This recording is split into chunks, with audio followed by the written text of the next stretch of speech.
Deus é fiel para cumprir toda palavra dita a mim. Deus é fiel, Deus é fiel. Sim, Deus é fiel para cumprir toda promessa feita a mim. Deus é fiel, Deus é fiel. Eu não morrerei enquanto o Senhor não cumprir em mim todos os sonhos que Ele mesmo sonhou pra mim. Quero viver em santidade e adoração, pois é só dele, somente dele meu coração. Amém. Louvado seja Deus. Bom, vamos ler a palavra de Deus, que é bom, né? O culto não pode ser completo sem a leitura da palavra. Nós vamos ler primeiro 2 Crônicas, capítulo 6, do verso 1 até o verso 6. Então falou Salomão: o Senhor tem dito que Ele habitará na profunda escuridão. Eu, porém, edifiquei uma casa de habitação para ti, e um lugar para a tua eterna morada. E o rei virou a sua face e abençoou toda a congregação de Israel, e toda a congregação de Israel estava em pé. E ele disse: bendito seja o Senhor, Deus de Israel, e com as suas mãos cumpriu aquilo que ele falou com a sua boca a meu pai Davi, dizendo: desde o dia em que eu retirei o meu povo da terra do Egito, eu não escolhi cidade alguma dentre todas as tribos de Israel para nela edificar uma casa, para que o meu nome pudesse ali estar. Tampouco escolhi homem algum para ser soberano sobre o meu povo Israel, mas escolhi Jerusalém para que o meu nome pudesse estar ali, e escolhi Davi para estar sobre o meu povo Israel.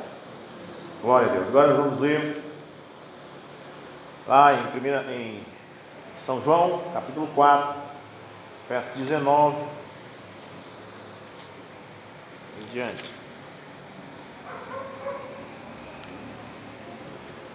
São João 4, 19. Disse-lhe a mulher: Senhor, eu vejo que tu és um profeta. Nossos pais adoraram neste monte, e vós dizeis que é em Jerusalém o lugar onde o homem deve adorar. Disse-lhe Jesus: mulher, crede, a hora vem em que nem neste monte, nem em Jerusalém adorareis o Pai. Vós adorais o que não conheceis, nós adoramos o que conhecemos, porque a salvação é dos judeus. Mas a hora vem, e agora é, em que os verdadeiros adoradores adorarão o Pai em espírito e em verdade, porque o Pai procura a tais para adorar. Deus é espírito, e os que o adoram devem adorá-lo em espírito e em verdade. Oremos. Pai celestial, que tu possas nos iluminar e nos colocar mais perto de Deus. Permita que cada servo teu, cada serva neste lugar possa sentir a presença viva do Espírito de Deus descendo sobre nós. Precisamos nos alimentar da tua palavra. Só o Senhor tem alimento. Nas denominações não podemos encontrar, mas podemos encontrar em tua palavra. No nome de Jesus Cristo oramos. Amém. Podem sentar. No nome de Jesus Cristo. Muito bem, Deus sempre há um tempo em que Ele traz uma mudança, um novo sistema. Amém? Deus tem o seu sistema também. Os homens têm o sistema dos homens, e Deus tem o seu sistema. O sistema de Deus, ele é sempre de acordo com sua palavra, porque Deus é imutável. As pessoas não conseguem acompanhar Deus. O que acontece desde o início, desde o Gênesis, do princípio, até o final de tudo, onde a Bíblia diz: o último inimigo a ser vencido será a morte. Quando tudo estiver terminado, quando os salvos estiverem sentados na ceia das bodas, então, desde o início até o fim, está tudo programado por Deus para acontecer. Eu tenho dito, é como um filme que você assiste. Eu assisti o filme Titanic umas 30 vezes, eu acho, desde quando ele foi lançado. E eu sei cada detalhe. E do jeito que eu disser para você que vai acontecer, acontece. Amém? Naquele filme. Se eu disser para você que fulano de tal vai entrar no barco, que fulano de tal vai fazer isso, pode ter certeza. Por quê? Porque eu já assisti o filme muitas vezes, então eu tenho certeza. Então, o que está acontecendo desde Gênesis até o final de tudo, até o julgamento de trono branco, é um filme que Deus já fez.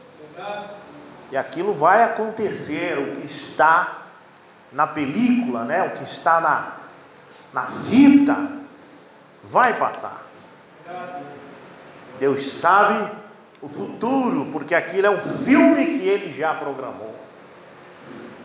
Então, quando chega o ponto em que as cenas desse filme têm que acontecer, as pessoas não compreendem. Nós tomamos a lei e tomamos a graça. Você vê que Jesus disse: não penseis que eu vim abrogar a lei. Ele disse: eu não vim fazer isso, eu vim cumprir a lei. Mesmo quando diz assim: eu não vim mudar o filme, eu vim cumprir o filme. Se nesse trecho do filme está acontecendo algo, alguns segundos ou minutos na frente, outra coisa vai ter que acontecer. Não vai ficar acontecendo todo o tempo aquilo repetidamente, mas no futuro desse filme, a coisa vai acontecer como está programado. Então, no deserto foi dado a eles o sábado para guardar. Eles estavam todos no deserto. Quando era dia para um, era dia para todos. Eles estavam todos ali. Mas a Bíblia profetizava, dizendo que essas coisas eram sombra das coisas futuras, e que um dia viria o verdadeiro sábado, que um dia viria o cumprimento daquela sombra que era o Velho Testamento. E quando Jesus veio, Ele era a continuação daquilo. Foi isso que Ele quis dizer: eu não vim abrogar a lei, mas eu vim cumpri-la. Ou seja, eu vim continuar a lei. Se a lei dizia uma coisa, que tinha que guardar o sábado, agora chegou o tempo de guardar a Cristo. Amém? Eu vim cumprir a lei, eu vim dar continuidade naquilo que está programado para acontecer. Então, quando isso acontece, o irmão Branham pregou uma mensagem titulada O Impacto da Revelação. Quando isso acontece, as pessoas não conseguem compreender, aquilo causa um impacto, porque as pessoas acostumam com aquela coisa rotineira. É lógico que eu li aqui, Salomão construiu o templo, Davi tentou construir esse templo, não pôde, Deus proibiu ele de fazer. Deus disse para ele: quem vai construir o templo é o teu filho. Mas isso é partes, amém, do filme que tem que ocorrer, que tem que acontecer. Como o pastor Moura, ele não pode construir esse templo, já foi construído já depois que nós viemos, comigo, com vocês. Mas o pastor Moura não pode trazer essa reforma. Davi não pode construir o templo, ele até tentou, mas Deus disse: tu não construirás. mas Salomão, o teu filho. E quando Salomão veio, ele construiu o templo, consagrou ao Senhor, e ele disse: olha, agora todo mundo vai adorar nesse templo que eu fiz.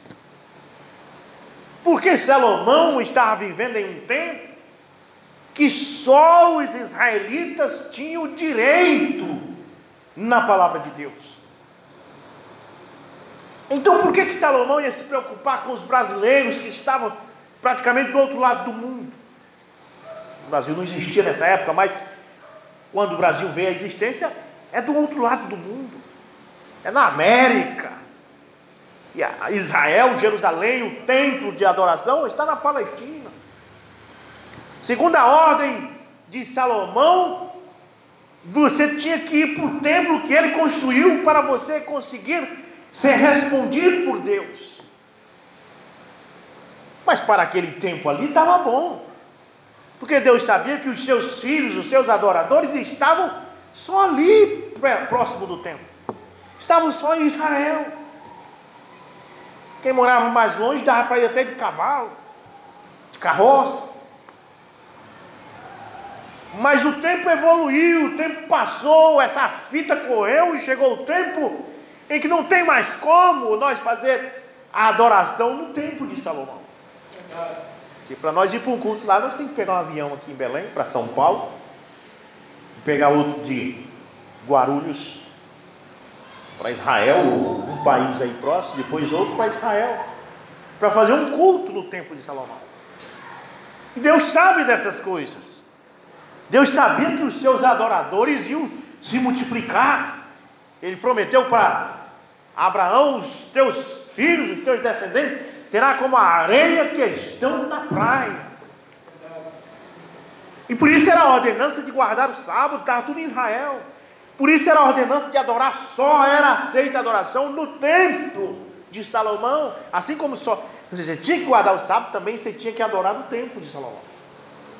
Mas hoje não tem como você adorar no templo de Salomão, e nem tem mais como você guardar sábado. Porque quando você guarda o sábado aqui, os seus irmãos que estão lá na Palestina, já é outro dia para eles. Amém? Então a questão não é que a palavra mudou, não é que a lei foi abrogada. Deus não mudou sua palavra, Ele é imutável. Ele deu continuidade em sua palavra. Ele sabia que aquele templo era limitado e aquele templo podia segurar uma adoração apenas naquela região da Palestina. Então, nesse tempo agora que vivemos, ele adquiriu um templo que não está só lá na Palestina.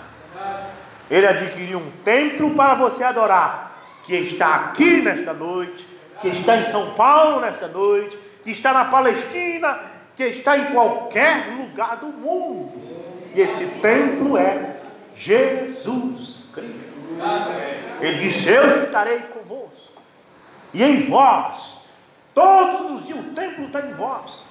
Até quando? Até a consumação do século. É Jesus na forma de Espírito Santo. E no dia de Pentecostes, Pedro disse isso: a promessa desse Jesus, esse templo, habitar em vocês, não é só para vós aqui na Palestina, mas não. Agora é para os que estão aqui, é para os que estão longe, e para os que estão nos confins da terra, e para tantos quanto o Senhor nosso Deus chamar. Essa é a promessa do templo, de adorar no templo. Eu vi uma reportagem, e sabe a ISS, é a estação espacial, né? Que fica aqui em cima. Ela não pertence aos Estados Unidos, ela pertence à Organização das Nações Unidas. Ela é da Rússia, ela é do Japão, ela é da China. Então eles vão para lá, vai um astronauta americano, vai um astronauta russo, vai um astronauta chinês, vai um japonês, de todos os países que estão ligados, eles ficam lá durante 6 meses, eu creio, acho que é 6 meses. Com 6 meses eles voltam e vai outra equipe, né? Então, eles levaram um astronauta de lá, da Judéia, israelita, ou melhor dizendo, muçulmano, né? A região Palestina. Então lá o astronauta que era evangélico ajoelhava-se dentro da espaçonave e orava. O astronauta que era católico fazia seu ritual. E o astronauta palestino pegou uma bússola e fez a matemática para onde estava o templo, né? Que hoje é a Mesquita de Omar. Então eles, lá de cima do espaço, ele sabia que na terra a direção que estava o templo, a mesquita. Então ele se virou em direção à mesquita, ajoelhou para orar, porque Salomão tinha dito que onde você estiver, adore com a sua face virada em direção ao templo, porque as pessoas estão mantendo-se na tradição judaica, na tradição islâmica, na tradição católica, na tradição gospel evangélica. Tudo é tradição. Se você olhar, as pessoas estão segurando nisso. E quando o Espírito chega, ele traz uma mudança, uma transição, modifica tudo isso. As pessoas que estão hoje adorando no templo, ou adorando com a face em direção ao templo, ou as pessoas que estão adorando nos montes, vem o Espírito Santo e diz: chegou o tempo de mudar. Quando o Espírito chega, ele traz uma coisa nova, mas que não sai das Escrituras, porque a própria Bíblia diz: o Evangelho é as boas novas. O Evangelho não é antiquado, ele é as boas novas. E alguém pode dizer assim: vocês pregam um evangelho antiquado, um evangelho antigo. Não, o evangelho não é antigo, é novinho. O evangelho que está sendo pregado hoje à noite está caindo agora dos céus. É boas novas do evangelho. E quando isso acontece, as pessoas estão agarradas com a tradição, porque com o tempo aquilo vira uma tradição. Aquilo é verdade, mas com o tempo vira uma tradição. Jesus disse: vocês invalidam a palavra de Deus por causa das tradições de homens. Aí as pessoas rejeitam aquela mudança que Deus está fazendo no momento. Então nós temos João Batista, que observe, o pai dele era sacerdote da religião judaica, farisaica, e ele chegou num tempo de transição, num tempo de mudança, em que Deus estava fazendo uma renovação. O evangelho é como uma águia, diz que ela vive 40 anos, e então ela começa a ficar com as unhas fracas, o bico fraco, as penas caindo. Então ela se esconde por alguns tempos para começar a sua renovação. Arranca as suas unhas, troca o seu bico, troca suas penas, tira as escamas dos olhos, e então ela depois sai da renovação, bate asas e vive de novo por mais 40 anos. O evangelho é da mesma forma, ele não muda, Deus é imutável, porém o evangelho se renova a cada dia. Amém? Olha, então veja, parágrafo 132, quero ler aqui. Sabe por quê ele não tinha? Falando de João Batista, lembre-se, seu pai era sacerdote, Zacarias. Ele estava no templo, fazendo os rituais judaicos, acendendo o candelabro, comendo os pães da proposição, acendendo o altar de incenso, fazendo aquela coisa rotineira de séculos. Mas Deus estava a ponto de trazer uma mudança. E então ele disse: olha, tua mulher vai ter um filho que até o nome era diferente. Você vê que quando foi dado o nome, que ele escreveu o nome, eles disseram que o nome dele ia ser Zacarias por causa do pai. Mas Zacarias disse: o nome vai ser João. E eles se assustaram até com o nome, porque eles disseram: não tem ninguém no nosso clã, na nossa tribo com este nome. Até o nome causou um impacto, né? Não tem ninguém com esse nome. Ele disse, Deus disse, o anjo chegou e disse: vamos mudar tudo. Vamos tirar esse negócio de Zacarias, de Adonias, de Jeremias, tudo com Ias. Ele vai ser chamado, agora vamos começar com João. Amém? E então o menino vai ser chamado João. E logo o irmão Branham diz: o pai era sacerdote, e segundo a tradição judaica, o filho se tornava sacerdote depois do pai. Mas ele não quis nem isso. Era uma transição que estava acontecendo. Deus estava trazendo algo novo, mas que estava de acordo com a sua palavra. Deus não veio mudar aquilo, mas Deus veio cumprir aquilo. Porém, porque ele não seguiu a linha do pai de ser sacerdote, o que era costume os filhos fazerem naqueles dias, porque ele tinha algo, uma mensagem muito mais importante. Era um momento de mudança. Amém? Era um momento de renovação. A Bíblia diz que Deus estava enojado daqueles velhos rituais judaicos. Como nós temos a Igreja Católica em quase 2000 anos, que o padre pega a hóstia, faz o sinal apresenta primeiro ela para o sol, né? Ele gosta de mostrar ela para o sol, porque ela já tem o formato do sol, e eles sempre quiseram adorar o sol. Inclusive o aniversário do Jesus dele é aniversário do Deus Sol, e o ostensório tem o formato do sol. A Igreja Católica, ela sempre quis adorar o Deus Sol, e rituais, mas aí Deus vem com algo diferente, com uma mudança. E até nessa mensagem, um monte de tradição na mensagem, com o tempo as tradições vêm tomando lugar. A tradição do Deus te abençoe, você não está preso a isso, irmãos. É o tempo de você dizer Deus abençoe, paz de Cristo, shalom.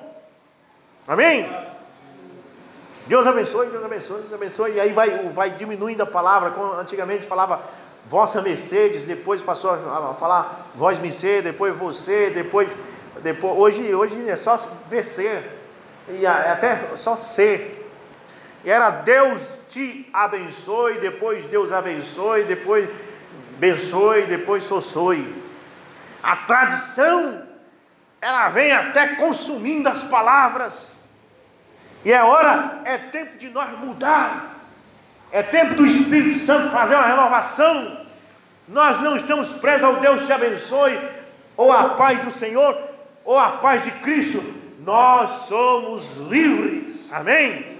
Glória a Deus. Eu gosto de chacoalhar e tirar essas tradições, porque ele tinha algo, uma mensagem muito mais importante. Era para ele apresentar o Messias. João Batista foi o homem que chegou. Olha, judeus, vocês guardaram o sábado por tantos séculos, pois agora é hora de parar, porque eu estou apresentando para vocês aquele que é Senhor do sábado. Ele era o homem que veio apresentar algo mais importante, algo maior. Olha, vocês têm feito a Páscoa, matado o cordeiro, comido o cordeiro com erva amargosa por muitos séculos, mas agora é hora de uma mudança. Agora é hora de vocês receberem o cordeiro de Deus que tira o pecado do mundo. Ele disse isso quando ele viu Jesus descendo. Está aí a Páscoa, o cordeiro pascual. Ele apontou o dedo para Jesus na inspiração, esse João Batista. Depois você vai encontrar quando ele foi preso. Ele estava 2 anos preso. Aquilo saiu dele. Ele disse para o discípulo dele: vai lá e pergunta esse homem que está por aí, pergunta se ele é o Messias ou se nós devemos esperar ainda. Alguém podia dizer: mas João, tu não te lembra que tu, há 2 anos atrás, apontou o dedo para ele e disse que ele era o Cordeiro de Deus? Amém? É que ele estava na inspiração, aquele homem. E até a sua mensagem, que o pai dele, Zacarias, buscava através dos escribas e das tradições judaicas os seus sermões para pregar. E os escribas eram estudantes da lei de Moisés. Desde criança eu vi um documentário sobre isso. Os meninos homens eram obrigados a ir para o templo, passavam o dia lá, sentado, e o sacerdote ensinando a eles a lei de Moisés, para que aquilo ficasse arraigado na mente deles. E do meio deles, aqueles que tinham a linhagem levita se tornavam futuros sacerdotes.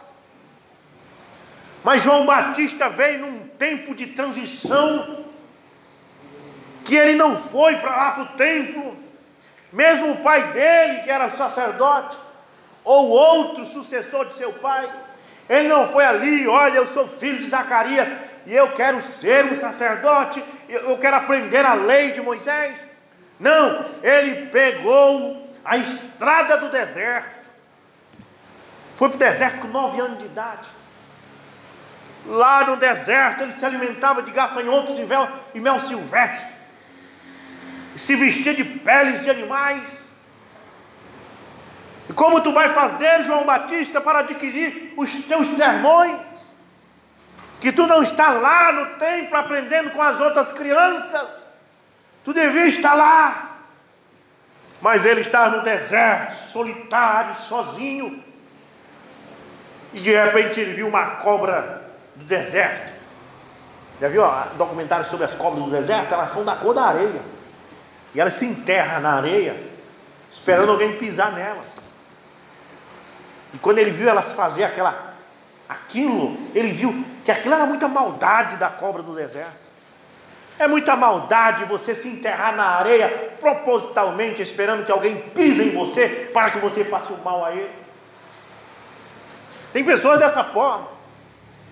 Tem pessoas que esperam, que desejam que você pise nele. Talvez até acidentalmente você pisa nele, não porque você quis, mas tem pessoas que desejam que você acidentalmente fale mal dele ou pise nele de alguma forma, para que ele possa te picar. E assim era a cobra do deserto, a víbora. E agora, João Batista, o que tu vai pregar? Tu não está no seminário. Nós estamos entrando no mundo, numa nova ordem mundial, irmãos, em que os pastores terão que ser formados pelos seminários para poder ensinar. É um novo mundo que está surgindo. E este mundo nunca encaixou com João Batista. Ele deixou aquele mundo de seminário, aqueles ensinamentos das sinagogas, com 9 anos de idade foi para o deserto. E o que tu vai pregar agora, João? Ele olhou para a cobra: eu vou já descer aquele rio, chegar lá, vou chamar aquele povo tudinho de raça de cobra. É isso que eu vou fazer. Ele arrancou os seus sermões da natureza. Mobrand disse: eu gosto de caçar, e é para isso que eu gosto de caçar, porque dos animais eu tiro os meus sermões. O melhor lugar de você tirar pregações, tema para suas pregações, é da natureza. As árvores, os pássaros, e a própria cobra, a própria serpente, ela te dá tema, porque João Batista desceu lá e viu aquele bando de fariseu que veio assistir sua pregação.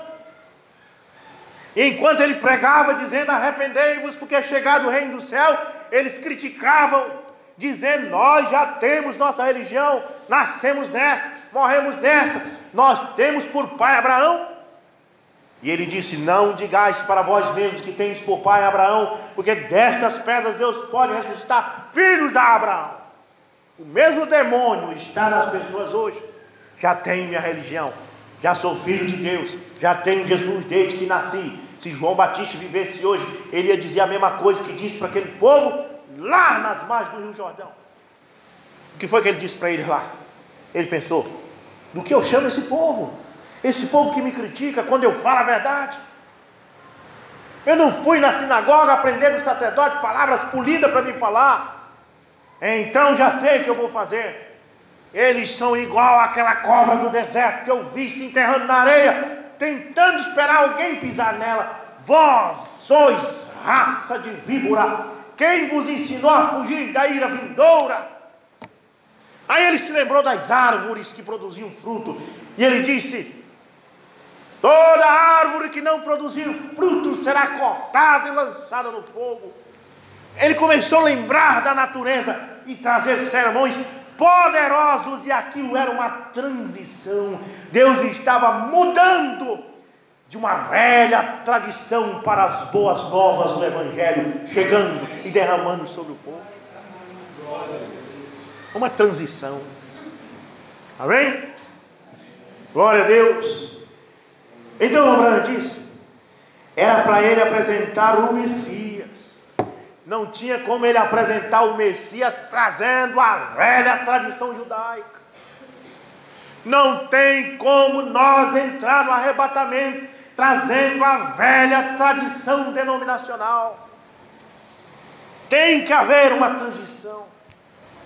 Temos que sair dos velhos costumes, do paz do Senhor, do Deus te abençoe. São tudo costumes. Esse paz do Senhor é um costume assembleano e é só aqui no Brasil. Você sabia disso? Se você for bem aqui para o Peru, o país que é fronteira com o nosso, sabe como é que os assembleanos falam? Ele não fala paz do Senhor, ele diz Deus te bendiga. Você sabe o que quer dizer Deus te bendiga? É Deus te abençoe. Você vai para os Estados Unidos, você vai numa Assembly of God lá, a Assembleia de Deus nos Estados Unidos, e os irmãos sabem como é que eles falam para você lá? Eles falam God bless you. Que você sabe o que significa? Deus te abençoe. Eles não dizem peace of the Lord. Paz do Senhor é um costume assembleano e brasileiro. E então nós precisamos de uma mudança. Glória a Deus.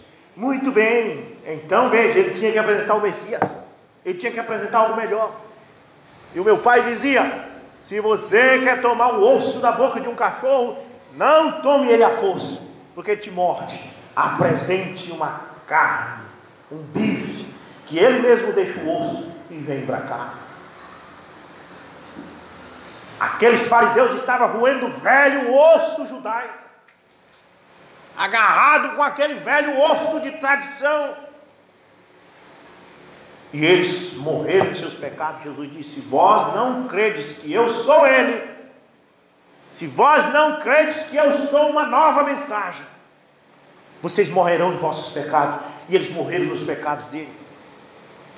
Aqueles homens, aquele Caifás, aquele Anás, aqueles judeus, morreram nos pecados deles, porque agora havia uma mudança. Eles tinham algo melhor sendo apresentado. E João Batista apresentou algo melhor que a tradição judaica. Ele apresentou o Messias. E quando ele apresentou o Messias, os judeus ficaram roendo o velho osso judaico. Mas houve um Simeão, houve uma Ana, houve um Zacarias, houve uma Isabel, houve um José, houve uma Maria, que deixaram o osso e vieram para o Messias. Ele apresentou algo melhor. Amém? E assim vem em cada era. As pessoas estavam naquele velho sistema denominacionais. De repente Deus levanta Martinho Lutero para apresentar algo melhor. E algumas pessoas deixaram aquele velho osso católico e vieram para o bife que Lutero estava oferecendo. Depois veio John Wesley, depois veio os pentecostais, e nesta era a mensagem de William Branham está te apresentando algo melhor que essas denominações frias e formais, esses dogmas que não podem te colocar em Cristo.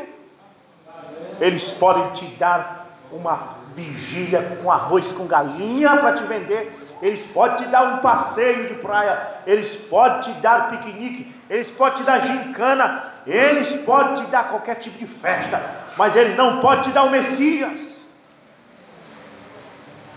que a Igreja Católica tem dado para os católicos?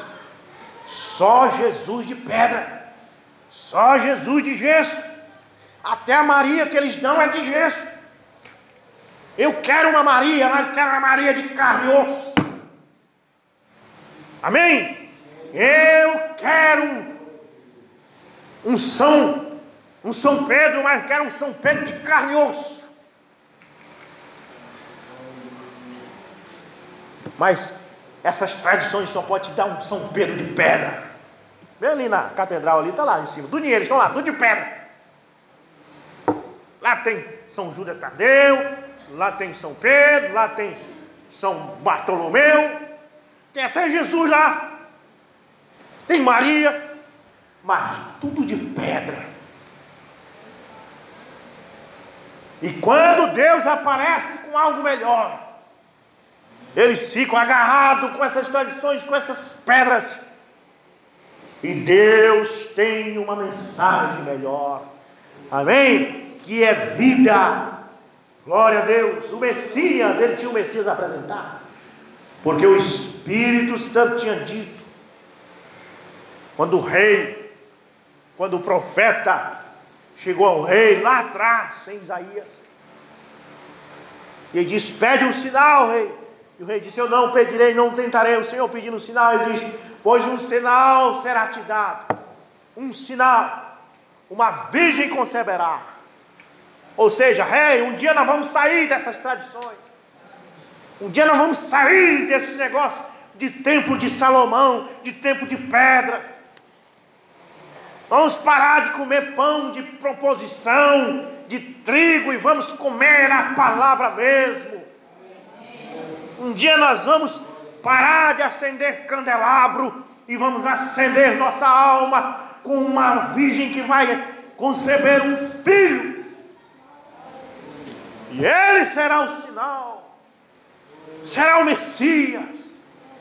E lá em Isaías 40, verso 3, o próprio Isaías também falou de João, dizendo, voz do que clama no deserto, prepara o caminho para esses que vai chegar.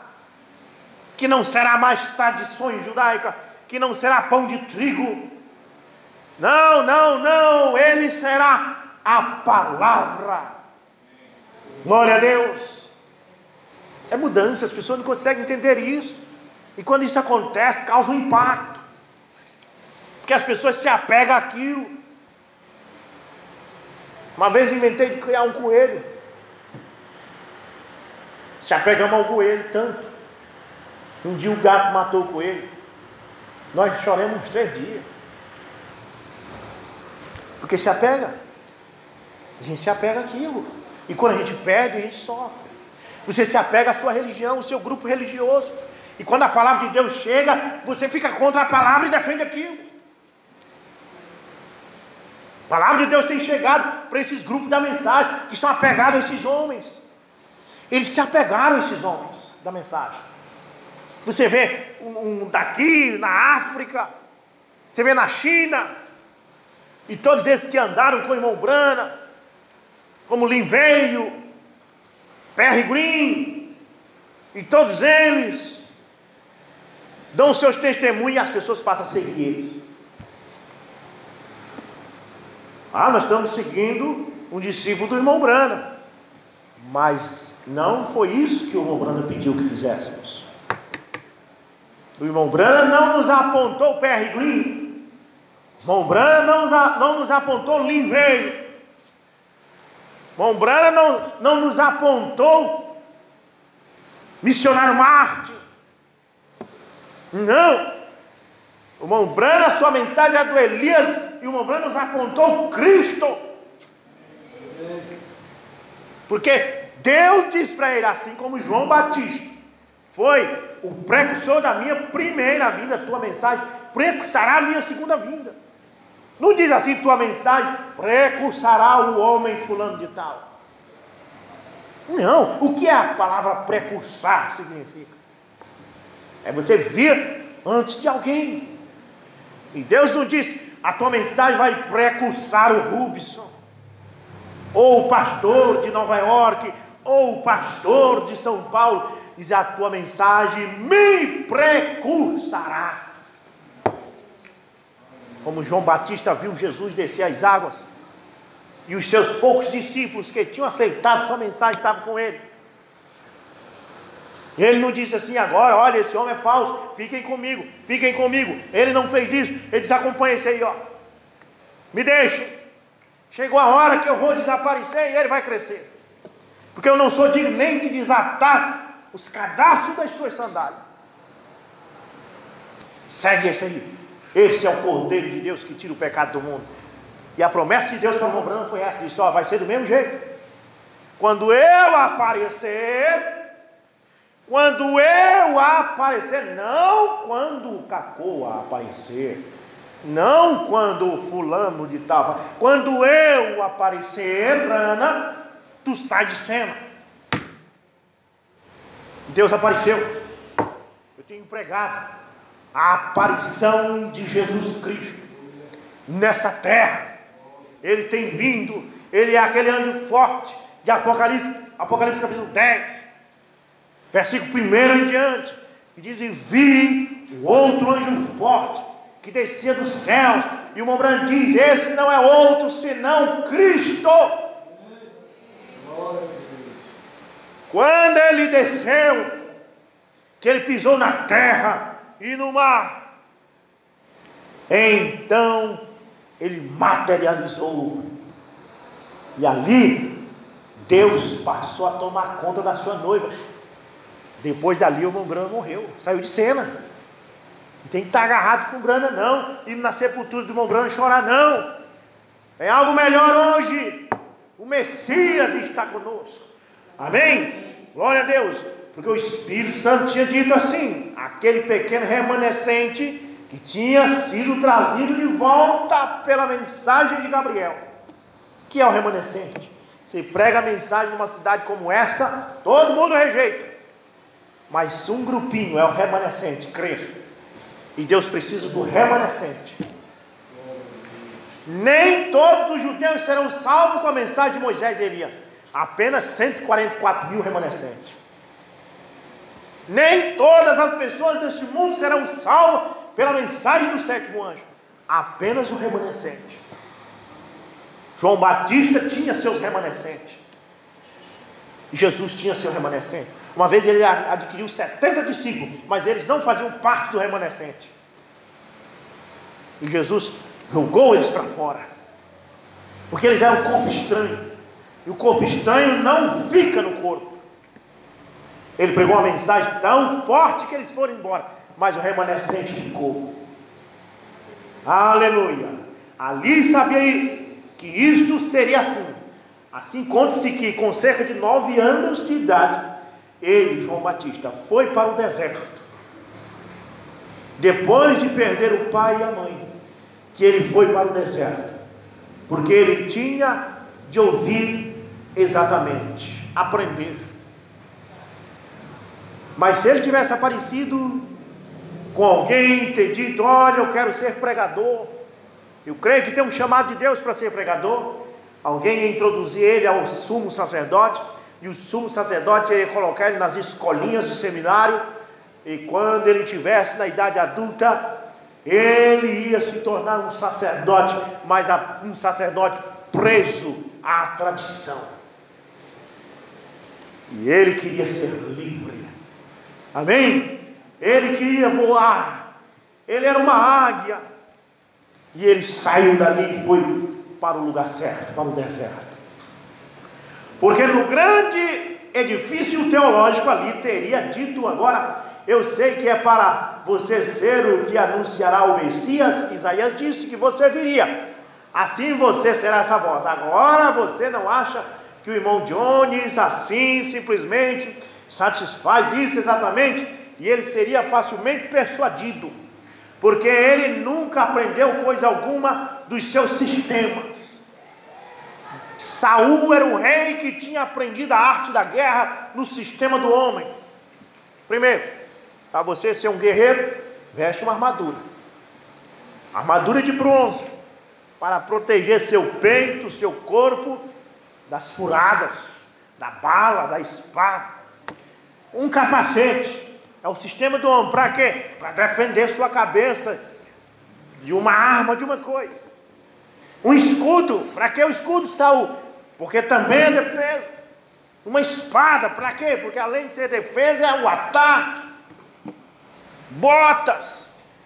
Assim que era o preparo de Saul como um veterano da guerra. E quando Davi, aquele pequeno menino ruivo, veio de debaixo daquela unção de Samuel, ele veio de debaixo de uma unção. Samuel chegou na casa dele, passou todos os filhos de Jessé, e nenhum deles as pedras de Urim e Tumim mostraram. Ele disse, mas Deus disse que era um dos teus filhos, não tem mais um? Ele disse, tem um aí, mas não pode ser ele não.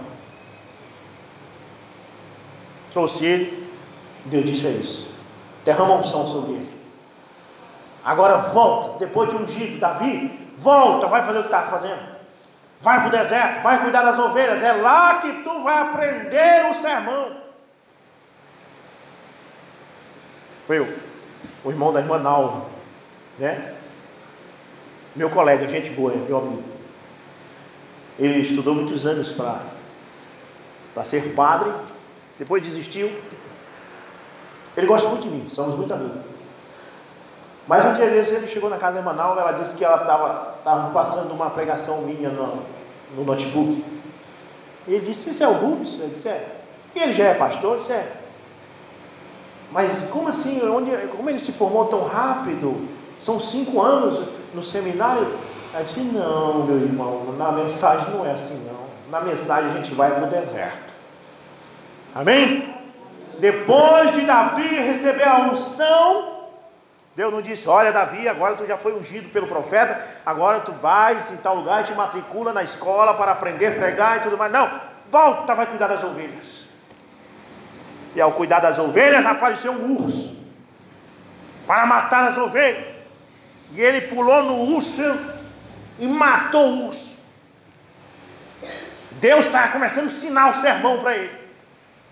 Depois apareceu um leão para comer as ovelhas. E ele pulou no leão e matou o leão. Pronto.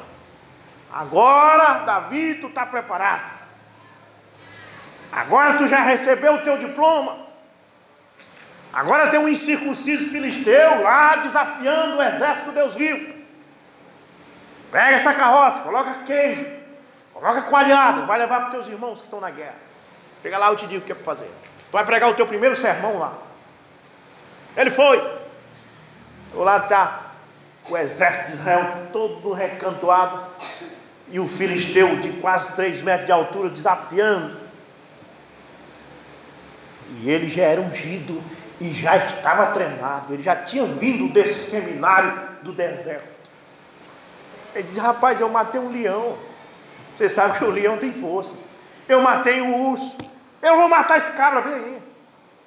Da onde tu vai achar força? Aí veio Saul com os apreparos, com o seminário. Meu filho, já que tu vai, então toma aqui a armadura, toma aqui a espada, toma o capacete. E colocou tudo aquilo em Davi. E Davi disse que olhou naquilo e não conseguia nem andar. Os preparos dos homens, do sistema dos homens, não dá certo nos servos de Deus. Tirou tudo dele, tira o capacete, tira a armadura, tira a espada, joga tudo ali no canto.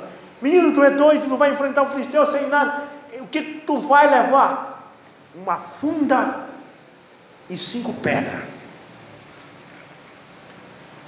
Mas foi assim que eu aprendi lá no deserto. Eu só posso dar o pastor Moura dizia, você só dá o que você tem. O pastor Moura dizia, você só dá o que você tem. Ele só podia dar o que tinha. Ele nunca tinha pegado uma espada, ele nunca tinha vestido uma armadura, ele nunca tinha usado um capacete. Uma coisa ele sabia, que ele foi de unhas e dentes num leão e matou. Que ele foi de unhas e dentes em um urso e matou. E ele foi para cima daquele filisteu e o matou. Amém? E o povo de Israel não podia aceitar aquela mudança que estava acontecendo. Era uma transição. Deus estava mudando o reinado de uma dinastia, que os homens, que o rei confiava em armas e em espada, para um rei que confiava em Deus. Era uma transição, uma mudança. O velho Saul que confiava em táticas de guerra, o velho Saul que confiava em espadas, estava saindo de linha, e agora estava vindo um novo rei que não confiava em espada, que não confiava em exército, mas que confiava em Deus. Era uma transição, uma mudança. E Saul não pôde aceitar aquilo. Logo as mulheres de Israel começaram a fazer manifestação nas ruas e dizer: Saul matou milhares e Davi os seus 10 milhares. E ele começou a escutar aquilo do palácio, começou a ficar cheio de ciúme e com raiva. Eu aprendi tática de guerra, eu matei tantos homens, eu venci tantas guerras. Vem esse moleque com uma funda. Eu não consigo entender por quê, com uma funda. É que ele tinha aprendido num lugar diferente, não foi no seminário, foi no deserto. Foi no meio das ovelhas, foi no meio das árvores, foi na beira de um córrego, que ele tinha aprendido sua tática de guerra, e lá era onde Deus estava.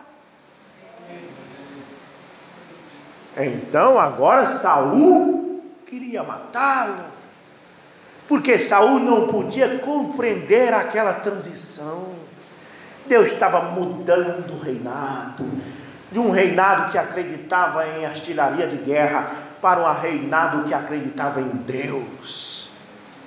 E foi o que Davi fez. Quando ele chegou no poder, ele escreveu os seus salmos. Ele disse: se não fora o Senhor que nos socorreu, os homens teriam nos engolido vivos. Quando ele ia para uma guerra que ele vencia, rei, nós vencemos uma guerra, ele dizia: não, foi o Senhor. Porque o reinado agora era diferente do de Saul. Era uma transição, mudou, uma transformação. Então as pessoas não conseguem entender essa mudança. O povo estava acostumado naquele sistema denominacional. De repente vem o William Branham batizando em nome de Jesus, dizendo que Deus não é 3 pessoas distintas, dizendo que o falar em línguas não é a evidência do Espírito Santo. Isso as pessoas não conseguem compreender. Quantos anos as pessoas não pensavam que o falar em língua representava ter o Espírito Santo? Agora vem o William Branham e diz: não é evidência. E as pessoas não conseguem entender isso. No mundo moderno que vivemos, que as pessoas acostumaram que a mulher deve ser empoderada, que ela deve ser isso, que ela tem direitos igual ao homem, a tudo mais. Vem o William Branham e diz: ela não pode pregar. As pessoas não podem entender essa transição, essa mudança. Toda mudança causa um impacto. Amém? E veio o velho sistema da mensagem, com esse negócio de Deus te abençoe, frio, formal. Olha, nós estávamos conversando com a irmã Terezinha nessa viagem que vinha. Nós tínhamos muito tempo para conversar dessa vez, que quase não chega mais em casa, quebrando esse carro direto. Mas nós estávamos falando, e o pastor Moura, lá na denominação, ele estava falando sobre uma irmã que está na cadeira de roda.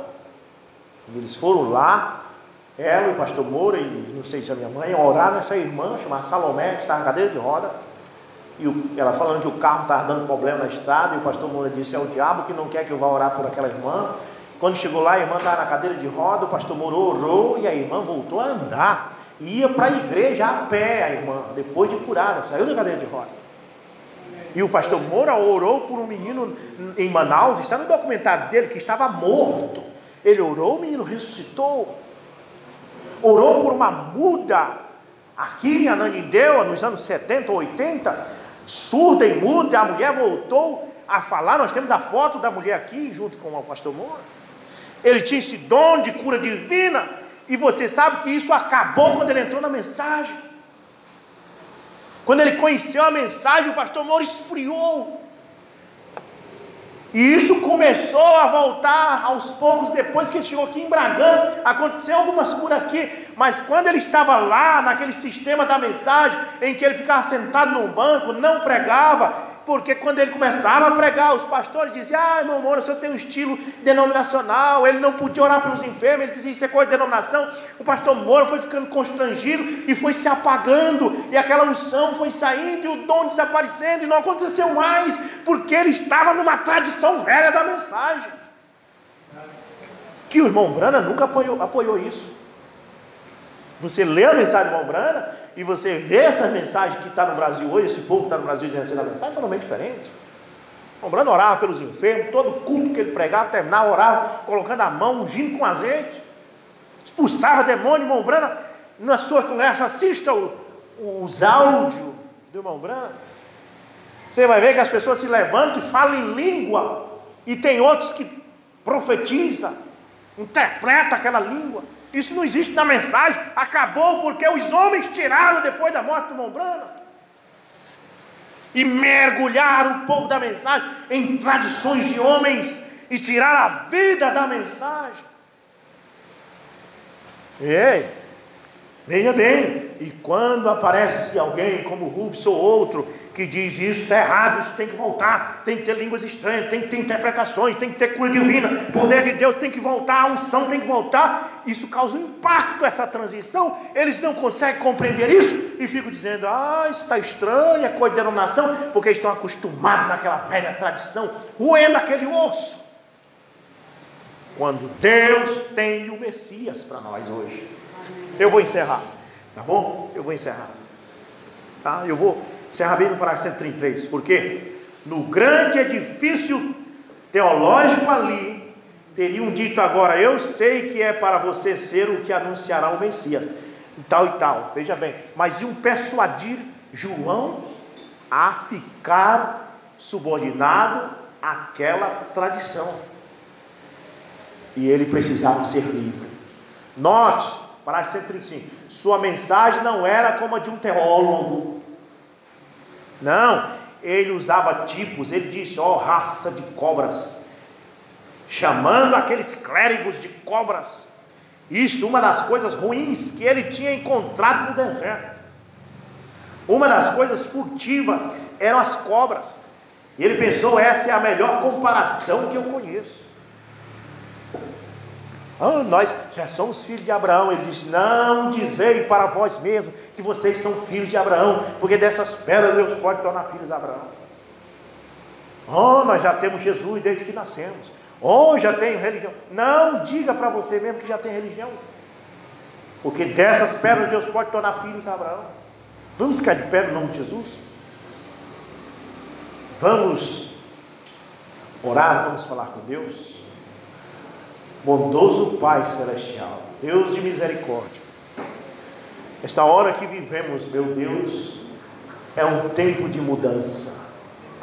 Nós, Pai, precisamos deixar o velho ninho, bater nossas asas, porque somos águias, subir a encontrar a águia-mãe nos ares. Que nós possamos reconhecer isto esta noite. Permita que os teus filhos possam pensar mais alto. Quando Deus chamou João em Apocalipse, diz, sobe aqui, e eu te mostrarei coisas maiores que isto, coisas maiores que a velha tradição estão esperando por nós, coisas que o ouvido nunca ouviu e que os olhos nunca viram, são coisas que Deus tem revelado para os seus filhos nesses últimos dias, e nós estamos cientes disso, Pai. Que nesta igreja possa haver verdadeiramente o Evangelho completo, que as pessoas possam falar em línguas, verdadeiras línguas, profetizar, Senhor, possa haver cura neste lugar, e as pessoas possam ser salvas, meu Deus, que o evangelismo possa ganhar almas, que nós possamos sair das velhas tradições e aceitar e receber o Messias. No nome de Jesus Cristo nós te pedimos, amém. Glória a Deus, que Deus nos abençoe. Quinta-feira, culto de oração, quinta-feira. Deus abençoe todos nós.